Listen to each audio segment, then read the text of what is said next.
All right. Thank you so much for joining us. Always great to see all of you. And take it away, Louise. Thank you, Cindy. That was so warm. It's so Santa Barbara, the warmth of it all. I'm Louise Palanker, and I'm going to give a little bit more of what the internet tells you about young Max. Max is a director, writer, mammal, so we have that. We can double check the mammal part later on in the program, but I'm pretty sure that he was accurate with that. Palm Springs is his narrative feature debut. It stars Andy Samberg, Kristen Milioti, and J.K. Simmons. It premiered at the 2020 Sundance Film Festival, where it was acquired by Neon and Hulu. He also wrote and directed Mommy, I'm a Bastard, all caps, an autobiographical feature documentary about his adoption. Max earned his MFA in directing from the AFI Conservatory, trained with Werner Herzog at Escuela Internacional de Cine TV in Cuba, and is a graduate of Yale University. Did you hear when I said Cuba, you guys? So we're going to be asking about that. He will next direct Good, Bad, and Undead, starring Peter Dinklage and Jason Momoa for Legendary Pictures. And Max, we have to start with your whole Santa Barbara roots, because I'm sure everyone is obsessed with Hometown Boy Does Good stories. So, I think folks want to hear about your childhood. Only the good stuff. Anything traumatic happened, we can blame, somebody that was just kind of traveling through town. And then we want to hear about your initial interest in filmmaking. Yeah, well, first of all, thank you for being here and doing this, and thanks, Cindy, for having me as well. You mentioned Mommy, I'm a Bastard. That is a documentary that I made about my adoption, actually. And so I was born in DC and ended up in Santa Barbara around the age of 2, once my parents who adopted me, the Barbacos, moved there, and grew up in Santa Barbara with a family that very much appreciated film. And then kind of the story of my adoption, which I ended up making into a documentary, that kind of instilled a passion for storytelling and an awareness of storytelling as well. And I think living in Santa Barbara too, it's just such a beautiful, idyllic place that really makes you feel lucky with both the natural wonder and kind of the amount of interesting, compelling characters that you could find there. Kind of just bred this tendency to just always have the antennae up and be looking for stories. So it just was a passion very early on that the movie making and the storytelling that I found out that I had. And I was lucky that I had parents. My dad was involved with the film festival there, and still is for many years in Santa Barbara, who never really questioned that. Although my mom has consistently asked me if I would consider law school or medical school up until very recently, once this movie hit. But they were always like very supportive of my passion for film, and it's something I've always really dreamed of doing. So it was always kind of the thing that I had my eye on, even though I kind of knew that I wanted to have as much life experience to put into the films as possible. So especially after growing up in a nice place like Santa Barbara, I really took it upon myself to travel and have experiences, go to school on the East Coast. I studied abroad in Bolivia. I did some documentary work in Southeast Asia and work with Herzog, as you mentioned, in Cuba as well. But I would definitely say Santa Barbara is my hometown, and I love it, and it's where I'm from, and I'm super happy to be doing this with you. What were the schools in Santa Barbara that nurtured your interests? The schools? Yeah. You mean where did I go? Yeah, where'd you go? I went to Crane School for 9 years. And I guess before that I went to All Saints. And I actually went to boarding school for high school in Ojai. Okay.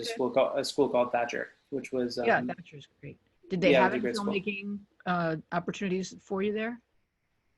Not really, but it was the beginning of kind of consumer grade DV cameras. And so we were making stuff in our dormitories, and it was actually the beginning of kind of YouTube as well when I was there. So it was interesting that the Lonely Island, who I just worked with and ended up working with, those were the kind of the guys that we were imitating in high school, because they were making videos on their own YouTube channels and later on for SNL. And the first stuff that I ever made was just kind of imitating those videos, which is funny and impression that I would go on to be able to work with them. that I think That's amazing. informed my sensibility more than I realized. I kind of realized that as I was finishing editing this movie. But yeah, both those schools were very, very inspiring and informative. Not so much for filmmaking, although I guess Crane had like a very, very modern video arts program for the time, and they were teaching us how to edit on iMovie on first generation Macintosh desktops, and kind of preaching Photoshop. And I felt very literate in the technology, but it was also just these schools that really encourage you to read as much as possible and engage with literature and the arts. It definitely made kind of movies feel possible in that way. Well, I understand that there's someone in our little movie club today who says that she trained you for your bar mitzvah. So Max, this is your life. I love Ruth, it. Ruth Steinberg says she trained you for your bar mitzvah. Yeah. Can we put Ruth on, because Ruth has actually a question for Max.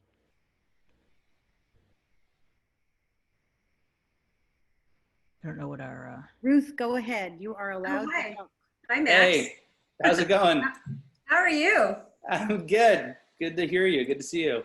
Good to see you. I don't know if you can see me, but you probably can't see me, right? You can't No, see. you just see your name. But it's really good to see you. You too. I'm older, and so are you. So Yeah. probably better you don't see me, but I don't know. But you look great. Thanks. But anyway, it's really nice to see you after all these years. Yours was the very, very first bar mitzvah I officiated at when I moved to Santa Barbara 19 years ago. Crazy. So yeah. Now I work for Federation as the Jewish Family Service Director, and I thought that I would ask you something, because as I rewatched the film last night, I have to say that I was really struck by some themes that are so relevant to the Jewish calendar right now. And it was, I mean, I thought about it the first time I watched it, but last night it really hit me because of when I'm watching it, which is we're right now between the holidays of Rosh Hashanah and Yom Kippur, of course. Mm-hmm. And the 10 days between the two holidays are called the 10 days of repentance. And I'm pretty sure, if I got this right, that Andy Samberg's character Niles makes a comment toward the end of the film. I think this is what he says. At one point he says to Sarah, everyone deserves a fresh start. And, that's what this season is all about, fresh starts. And, I just think it's such a cool idea that, in the midst of this crazy, time warp that they're in, time loop that they can't get out of, he comes to realize this. And I just kind of wondered if you could comment on that. And also, while you're commenting on that, is the overarching theme that a number of the characters say in different ways in the film, which is nothing matters. That, there's this theme that, while you're in the loop, particularly, nothing matters at all, which of course, our whole goal in our life is for our lives to be meaningful. And so I think that's what he comes to understand, is that, for me, but tell us what you think about that. And am I reaching too far, or what do you think? Is that sort of a theme that you thought about?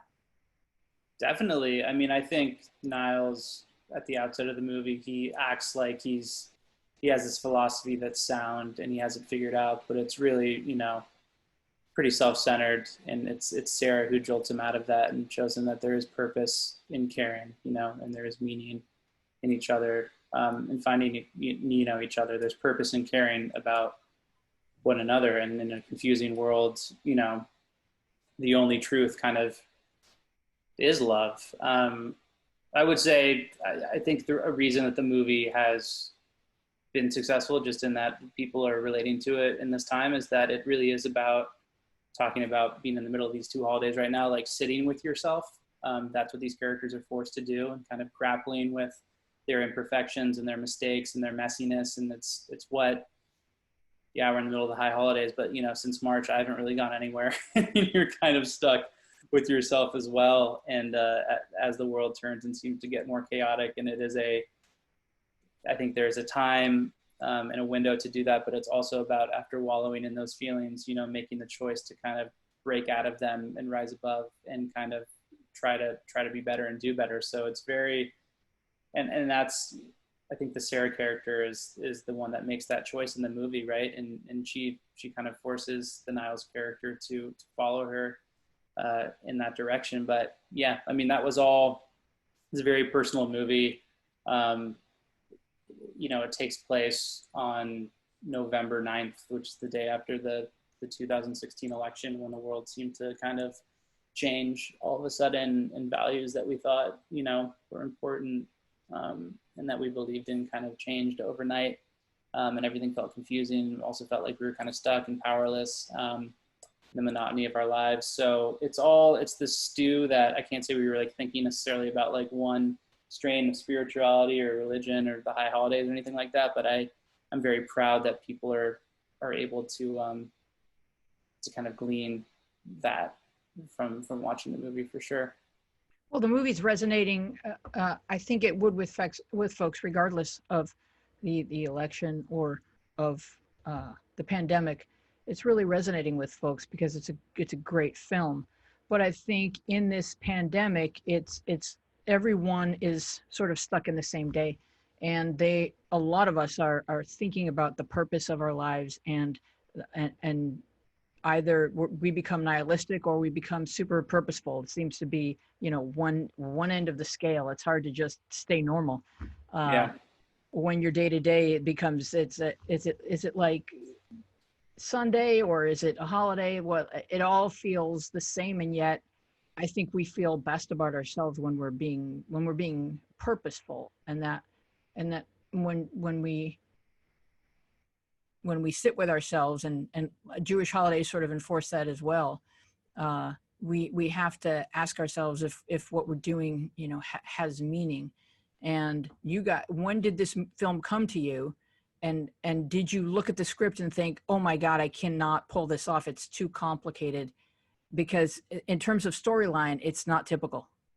Yeah, no, it started, I went to AFI for film school and made a lot of stuff and wrote with my buddy Andy Sierra, who went there as well, Ciara, and we, out of school, decided we wanted to make something together and went out to the desert in Palm Springs, where we had both gone a bunch for vacation and weddings and all that, and kind of wanted to come up with a executable idea that was contained around one location, and you know, with a couple dynamic characters, and spent a weekend brainstorming, and came back with the idea of the character of Niles and an existential story that wasn't wedding related at all, but it was over the course of a long wedding season where everything started to feel the same, and kind of chaotic and disastrous relationships that you go through in your mid-20s, and Andy getting married in Palm Springs, and my experience there as kind of a hopeless romantic and very lonely person. From that's where we kind of arrived at a wedding movie, and the idea of sticking kind of an existentially confused person who's very lonely at a wedding, having to relive the best day of someone else's life on a subpar day of his own. That's kind of how we arrived at it. It was like a very long, drawn out process, and a lot of the creation of it was us in a room trying to make each other laugh, exercising our confusion and our demons, just when it came to the meaning of all of it. So when it came to like kind of the formal challenges of it and the ambitions, we really didn't have, we were in our own bubble. I didn't really have time to overthink it. I guess I had time to overthink it, but I didn't really think to overthink it, because it had just sprung out of us organically. And it was just kind of like, all right, how can we need to figure this out, because this is the best version of this idea. Well, the good news is that the internet is definitely overthinking it. Yeah, I know. That's what's cool. It's like, yeah. Yeah, I think it's interesting that you know, you chose a wedding, and I know you guys knew you were doing, but there's so many wedding tropes that happen, and so yeah. You know, and they're so ritualistic and repetitive, I guess, but expected, or you know, and so when it's your wedding, if they're not there, you're kind of sad. But you know, so to have a chance to do those over and over and over again, like how would I do if this this memorable day, it's a wedding, it comes with an album with all the photos of it. You know, it's a day that you're supposed to celebrate every year. But if the day itself kept repeating, you know, would you improve upon how you did the day, and then would you get to a point where it was just like, screw it, I'm just gonna see if I can, get an expression on somebody's face. And so there's a lot of people on Reddit who are going very deep, and I don't know if you read these threads or if you just think this is just going to really confuse and disturb me, but I just wanted to give our friends who are with us an idea of what's going on this site called Reddit. And I'm going to just read a little snippet from a thread for everyone's amusement. So they go deep into like, time loop rules, as if that's a thing, that must exist, or maybe there's just enough time loop movies to where rules have sort of established themselves in the eyes of moviegoers. But so someone posts the following: there are two possible states inside the time loop. One, you're a normal person in which you repeat the day forever with your body, memories, and mental state resetting to your position when you woke up. Or two, you're Niles, Groundhog Day mode, in which case your body resets but your memories go unwiped. You can move from state 1 to state 2, which happens to Roy and Sarah, by, of course, going into the cave. However, moving to state 2 means you'll retain all your memories from then on, but it doesn't mean you gain back all your wiped memories from when you were in state 1. Niles had lived November 9th thousands of times. Sarah had only lived it once before entering the cave. So for her timeline, she only remembers that one time. But by the time he tells her he's been with her thousands of times, she's also relived November 9th. Oh, she's also relived November 9th over and over again too. They've all had all sorts of adventures together by that point on the same day. I feel like it's a big plot hole, but maybe I'm still not understanding. Crazy kooky face emoji. I don't see the difference in their situation. Him reliving that day over and over again and remembering he's had sex with her, but her reliving that day over and over again and having sex with him but not remembering makes no sense to me. So this kind of stuff goes on and on. They seem to be obsessed about remembering sex. When Sarah enters the time loop Niles had already went through, Niles had already went through it, let's say 50,000 times. Then Sarah enters the time loop, and throughout the movie, let's say Niles and Sarah go through it 400 times. The sex occurred sometime during those 50,000 encounters, not the 400, in the same way that Sarah doesn't remember him giving that speech thousands of times. She doesn't remember the sex. P.S. Please don't see Tenet. So this was a guy trying to explain the rules of time loops to another Reddit person. And I find it fascinating how people can grab a hold of something and then you just go deep. And do you find it similarly fascinating, or do you read it and go, oh my God, you guys are so overthinking this? A little of both. I mean, I think that's something we always, with the movie, we always wanted to pose a lot of questions and provoke.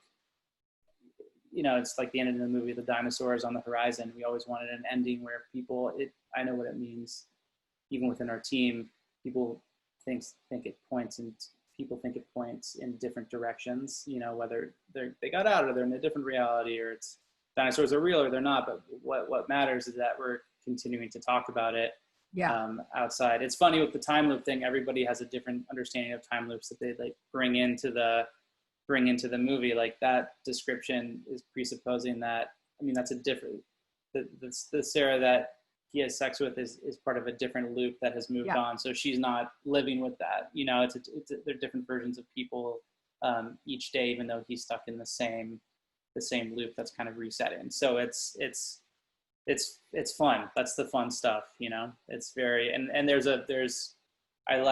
one plot hole at the end of the movie pertaining to like the goat and the pre-credit scene tag that people are saying is maybe a mistake, and maybe that's true, but it also points to a conclusion, or that influences the interpretation of the ending that a lot of people haven't picked up on as to whether they're in or out or not. Which I find one of the dinosaur theories that I read in Reddit was that the dinosaurs themselves are stuck in a time loop, but it's only for that day that keeps repeating. So, and they're way out in the desert, so they're not there long enough for other people to drive out and see dinosaurs.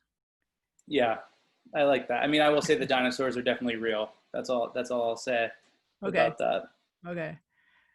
So do you find that people approach you with these, hey, I've found a plot hole? Because it's easy to find plot holes in time loop movies since there's so much like stretched logic that's required.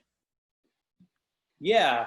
Not a lot of plot holes, a lot of questions and theories, and I stopped reading Reddit kind of right after it came out because there was so much of a volume of commentary, which was super cool.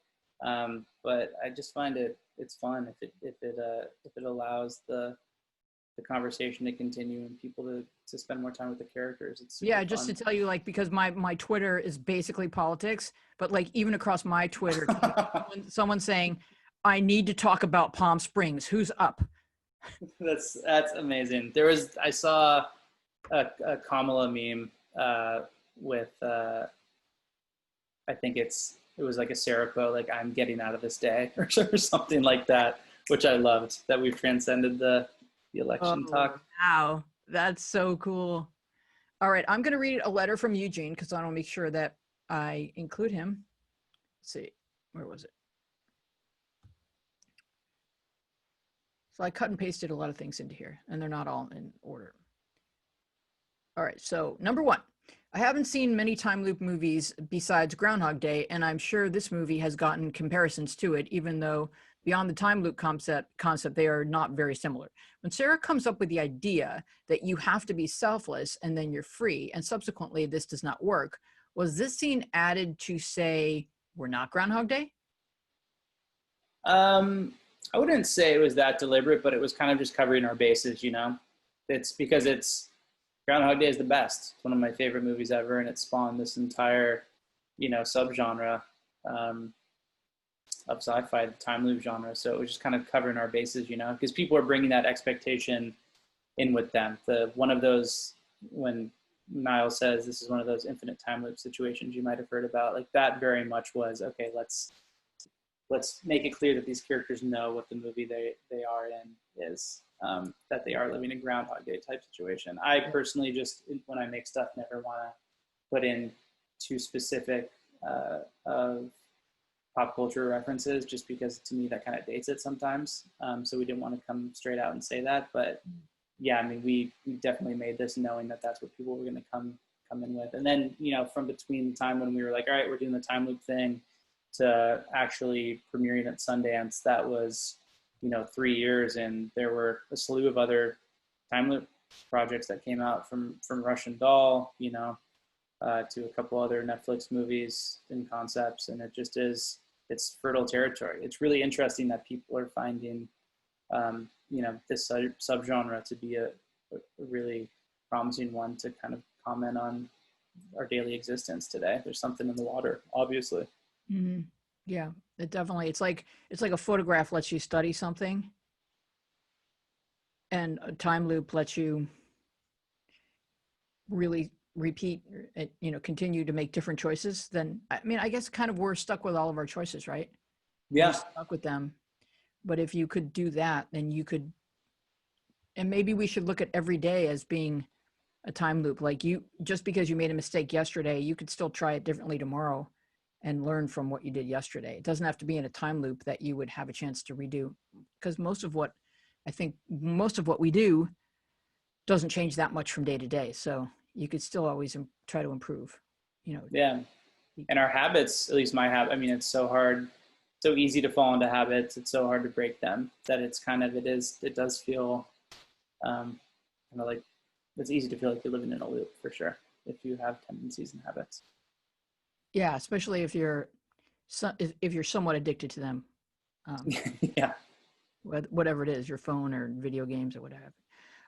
The second question from Eugene is, Roy tells Niles, you got to find your Irvine. Was this in jest because Irvine sucks? Now these are Eugene. Andy Ciara, our screenwriter, he grew up in Yorba Linda by Irvine and went to UC Irvine and spent a lot of time in Irvine. So that's an Andy question, but I will tell you he's not an Irvine fan, but there's also he's from there. There's a fondness, there's a love-hate relationship, and I think it's profound that character can still find the beauty and the banality, the relative banality of that place, and it's about kind of what he makes of it, and being with his family. Exactly. And it's very specific, which is why it's funny. So what are some what are some time loop FAQs that people should know about the rules, or can any screenwriter make up rules? You could kind of make up any, it's about making the rules up. And I mean, I hate those parts of movies, the exposition sequences where you're kind of declaring the rules of the world, which is why we tried to make that feel really fun. There is a stretch in the movie where Sarah's trying to figure it out. And it's also one of the reasons why we created this character of Niles who had been in it and lived in it, and can shrug kind of the rules off, and also seems to be the master of the universe when you meet him on the dance floor on through that seduction. So it made it more fun to kind of communicate what was going on, because this guy was so flippant about it, even though it's such a heightened thing. But yeah, I mean, I think ours were, by and large, even with the sci-fi aspects of the movie, my approach was always to kind of focus on the characters and tell the grounded human emotional story, and just kind of communicate as much as was needed to kind of sell the idea of this loop, and nothing more. I think it's pretty traditional in terms of what you're accustomed to if you've seen Groundhog Day or something like that.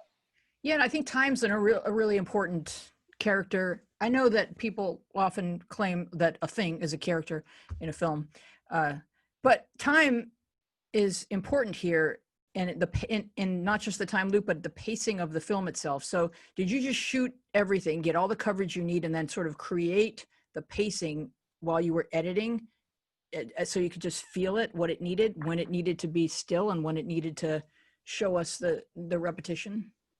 Yeah. I mean, the edit for sure was a slog and challenge, just because it needed to be very finely tuned to make the movie really soar and sing. So yeah, we shot a lot of coverage. I mean, we shot the movie in 21 days, which is kind of insane, which is no time whatsoever. And got everything we needed, but we're very careful to get different versions of things. And it was just an exercise in trying stuff in the edit and trimming, and kind of cutting too close to the bone, and then maybe letting some air back in, and really trying to earn both the backyard in Irvine with Roy and Niles, and the campfire scene with Sarah and Niles, those moments that are very much the emotional anchors and kind of the philosophical anchors of the movie. I feel like it's a romp for the most part, so we definitely earn those moments when we could slow down and kind of soak in and kind of and just sit in those questions, which is kind of my favorite part of the movie. Yeah, absolutely. All right, we have a question from Tova Morrison, and she writes, "Hi Max, congratulations on this really funny, finely crafted movie. I love it, and Andy Samberg is the boss. My favorite scene was when she gave him one sentence to explain his dedication to her, and then the jokes about how horrible and grammatically incorrect the sincere sentence is. I'm wondering about the character who is a senior lady who compliments them on their wedding speeches. She seems to know about the time loop sitch. I wonder if she is an angel or a wise sage or something like that." From Tova. The great June Squibb.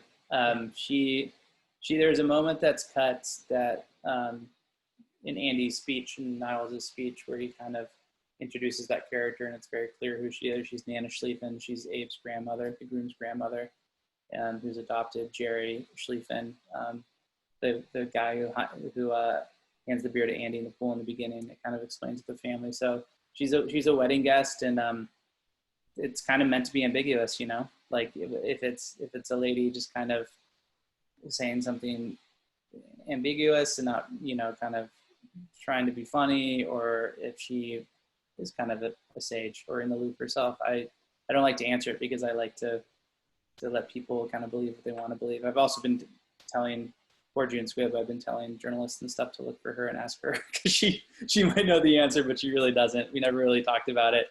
I'm curious. I mean, what do you think? I'm curious to know if you think if she's in the loop or not. I think that I saw one theory that she's God. So I like that a lot. Yeah. I like that a lot. I mean, to me, that's sometimes how elders can feel, how matriarchs can feel, or patriarchs can feel. There's a wisdom there for sure. There's another theory that she was the older version of Kristen of the Sarah character, which was interesting because they both don't have mothers. Oh, that's cool. Yeah, Yeah, it's like a puzzle that you can put together many exactly. different ways. Exactly. So, do we have any more questions from the room, Cindy? We do. We have a question about reincarnation. So let's see exactly. Did you think about the concept of reincarnation when you wrote the film? Not really. No, you can't say that we did. Oh, okay. Another question we have: will there be a sequel? I feel like this one was so loaded with life experience and came from a very organic place that if there is, we would need to go through some more stuff. I'm engaged to be married now and would love kids at some point. And Andy Ciara just had his second kid.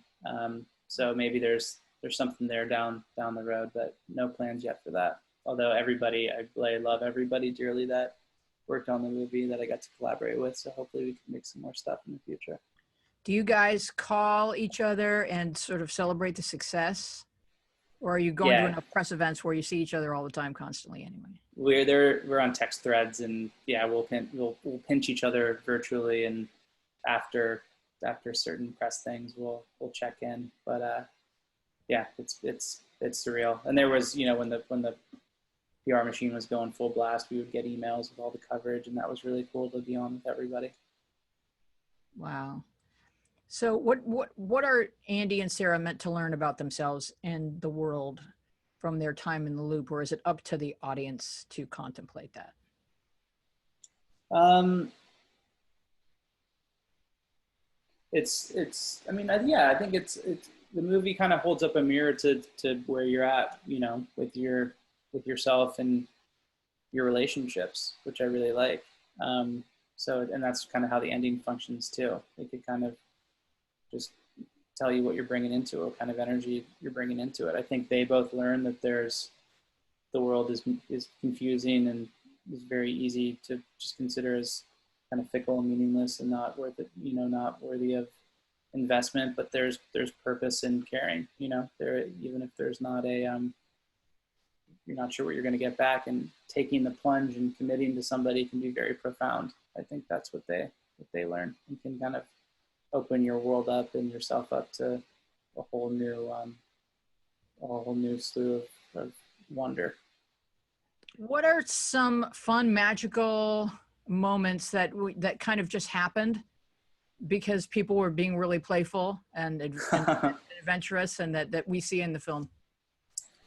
Them giving Niles and Sarah tattooing each other was improvised. That was something that Andy and Kristen came up with, and collaborated with Galaxy, who was our head of makeup. The scene with Meredith Hagner with Misty and Andy at the beginning, when they attempt to have sex and it doesn't really work out and she has to go look for grandma's ring, that was improvised. Like the grandma's ring part, there's a lot that Meredith does that's super funny.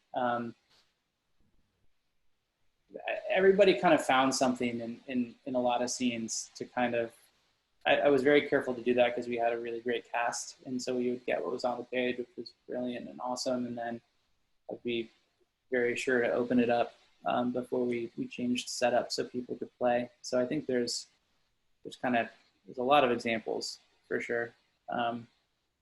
Under the Window, Andy improvised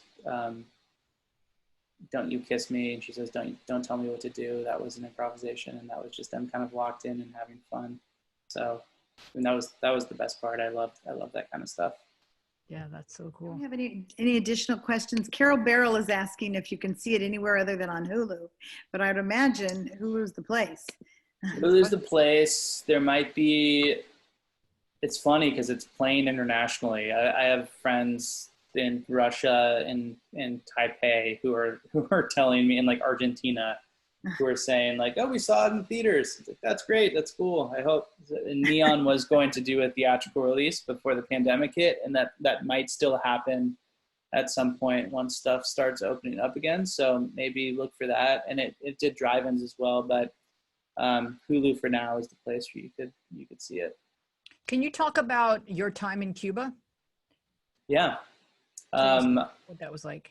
I saw an article on the internet that said go make a movie with Werner Herzog in Cuba, and I was like, okay. And it was a film lab. It was a few weeks in Cuba at the film school down there with Werner Herzog. 50 filmmakers from around the world. You applied. They wanted you to come based on your work. You'd get in and go, and you just kind of train with him and kind of in the middle of that country learn, what his process in making films, which is very much I at a film school and also with Palm Springs. This was before Palm Springs, but we were still working on it. It was very much steeped in taking personal and emotional inventory and personal storytelling. Herzog is completely the opposite, where he works from the outside in. He just kind of throws himself into situations and invents based on people around him and the location and, stray dog in the street, whatever it might be. He doesn't even really think about whether it's documentary, fiction, or poetry. It was, just invent and conspire with your surroundings. And like the prompt was, I remember, through a window, go make a short, and then I'll kind of guide you. And I made a couple shorts down there. Kids made up to like 5 or 6, and it was an incredible experience. I really honestly didn't get to see too much of the country because I was just in the middle of the country in a town called San Antonio de los Baños at the International Film School, the state-run film school with him. So I can't speak to the country at large, but I had an incredible time, in that village and with him and collaborating with filmmakers around the world from Estonia to Chile to Serbia, and on. Wow. So you didn't really get to talk to the Cuban people about their lives. I didn't, not outside that village. No, not really. And it was 2017. So it was just starting to open up. It was weird. It was at the Nexus when it was like we were able to go even without, I think, having the artistic mission. This is before Trump shut it down again. But that's my one regret is I wasn't able to talk to people really as much as I wanted to. Well, one of the things Americans are most obsessed about with Cuba is the cars. Yeah, that was cool. Cars. That was really, I mean, the ingenuity in making those run in the first place, and then when you're driving in them, just looking at the street lights along roads the lights are rigged from old headlights from these cars. Everything is recycled and just so creative and resourceful and amazing. Though, it was otherworldly. It was really, really cool. Wow, that's amazing that you had that experience at such a young age. Yeah. And that you're so open to all these different experiences that are somewhat scary to a lot of people. And you just say, wow, let's do that. Cindy? We have another question from Good. Itzit bin Sassoon, who I understand was actually your bar mitzvah teacher. So we Yeah. He wants to know, what other projects do you have in the pipeline?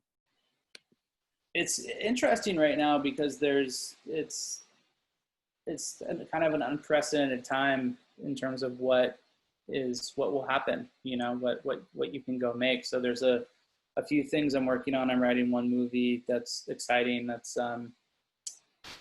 is another kind of offbeat love story. And then a movie that I'm supposed to go make at some point soon is this movie with Peter Dinklage and Jason Momoa. That is it's a buddy comedy set within a very self-aware fantasy universe that populated with like vampires and monsters and magic. And it's a con artist comedy. Dinklage plays a vampire hunter, kind of a gambling addict, alcoholic version of Van Helsing, like a trust fund guy who squandered his family's fortune. And Momoa plays a vampire with a heart who's taken a vow not to kill, and they go town to town together, conning each village.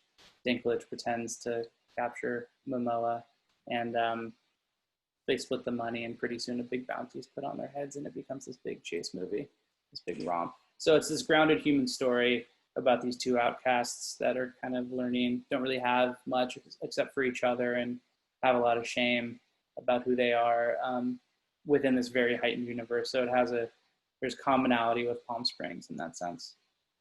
And that's kind of what's on tap. But you know, there's always stuff coming in, which is exciting at this point because of the success of the movie. All right. And Meishi, who says he's sorry for the problems not being able to talk, but he wants to know why November the 9th. And he wants you to know also that he really enjoyed the film. And a lot of people have said that in the chat, how much they enjoyed the film. But I know you mentioned November 9th earlier, but if you could talk a little bit about that again. Oh yeah, it was just the day. It was the day after Trump got elected. So it felt like like the earth had kind of shook and things had changed, which it was to us very synonymous with kind of like an earthquake in a time loop. Really cool. How does the film industry, or the film world, how are you guys talking about the future and what it's going to look like? Are you thinking about, because I know a lot of films have been rolled out and, you know, they would attempt to say coming to theaters, but it never really, maybe a couple people went, because I don't know about you, but I'm not going to be comfortable sitting inside a movie theater for a little bit. So are they thinking of augmenting forever how films come out, if they would be streamed at the same time as they're opening in theaters? Or what do your conversations look like? I think it's still people are trying different things. You know, you saw it with, I think our movie, we straight pivoted and just chose to get it out as soon as possible, even though we had a theatrical deal that worked out for us. I know Tenet kept moving and finally came out and is in some theaters, but I, like you, I love movies, but I'm not comfortable going to a theater anytime soon. And I don't think that movie's doing well, but it also, so much weight was put on it. Whereas I think it could have been, if you put it out immediately, people would have seen it and not, you know, expected, not put so much weight on it. And then you have Mulan, right, which was an interesting case that Disney kind of put on their platform that you could purchase for the price of a little more than a movie ticket. And I'm not quite sure how that really played out. So I don't know. I think people are still, a lot of movies today move to 2021 into the summer, you know. I think the Pixar movie is the only one that's still going in November, but it definitely, I think, is going to be tough for theaters to rebound from this, you know.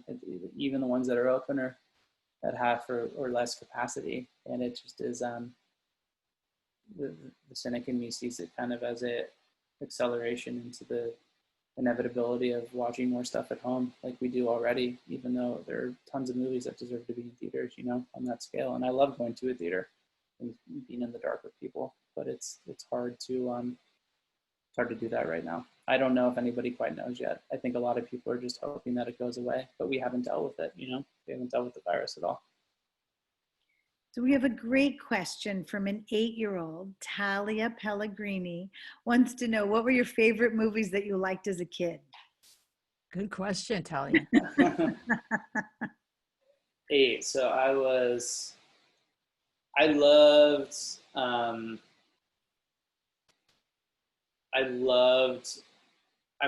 raised on James Bond movies because my dad loved James Bond, so I loved like weirdly old Bond movies as a little kid. I loved Indiana Jones and Star Wars. I'm trying to think of like when was Monsters Inc. maybe was out. I loved that movie a lot. I also had a brother who introduced me to a lot of these movies that are probably inappropriate for kids. And I was that age, from filmmakers that were coming up in the 90s. I remember I loved the Disney Channel. I loved stuff on Nickelodeon, like Rugrats and Ren and Stimpy. I loved old Shirley Temple movies too, all kinds of stuff. Yeah, that's great. Really good question. Where can we see some of your early work? Does it exist anywhere on YouTube or on the internet, on Vimeo? I think so, on Vimeo, yeah. There's some shorts I've made on Vimeo and maybe YouTube as well. Cool. Maybe we can share them with this group when we're done with the conversation. Yeah. As a follow-up. All right. Do we have any additional questions, Cindy? Okay, so Ruth had one more question. Let me see. Wheezy referred to some issues, but wondering how our experience these last few months relate to most of the issues covered in the film. So did you want to answer that one last question, Max? And then we'll let you go because this has been a long interview for you and we really appreciate it. Yeah, just I think, how people affected by COVID have been affected by your film and the feedback you're getting. Oh, it's been incredible in that I've seen articles and tweets just where it's really Sarah's journey in the film particularly has given people hope and a reminder that it's, got to break through patterns of behavior, whether that's depression or addiction or, anxiety, and important to stay strong and have hope and take agency of your situation. That's been the most intense cool stuff that I've seen that people have sent. So not just that we're going to have to blow up a goat. Yeah, right. Yeah. I'm surprised that PETA hasn't come after us for that. Although the goat, the goat's fine. There's an old ending that we shot with the goat that really hammers that one home. But I'm just happy that we made something that, resonated and gives people 90 minutes to escape into, and hopefully provide some laughs and some thoughts and some smiles too. Oh, I think it's a cult film. I think it's a film that you're going to want to watch, and as you know more, you find more. Isn't that how people are participating with the film? Yeah, it's really crazy in that way for sure, because you live with something for so long as you're working on it. You're so sick of it by the end of it, or you're not. I just can't really feel anything when I watch it. So it's really interesting to have people have the opposite experience. It's incredibly gratifying. It's super cool. I'm sure that there are people who have created flowcharts and graphs and pies and I'm sure there's people that are just way into it and finding something. Oh, well, he was there, so that means that okay. Yeah, that's the kind of fun movie that you can just really dive into and find something new every time you watch and get excited about it. It's very rare that I want to watch a film again, and this is one that I want to watch over and over again. Oh, thank you. I feel like there's so many messages in there that I might get if I just watch it one more time. So it's a wonderful film. I absolutely loved it, and everybody that I've spoken to has just loved it. It's a great film, Max. You did an incredible job. Thank you so much. Thank you so much for joining us today, Max. We really appreciate the conversation. Thank you for taking the time. Thank you for such a wonderful experience. Yeah, thank you. Yeah, thank you. Always a pleasure. And thanks for everybody for joining tonight. And we hope to see more of your work soon, Max. Thank you so much. Thank you. Thank you so much, everybody. Good morning.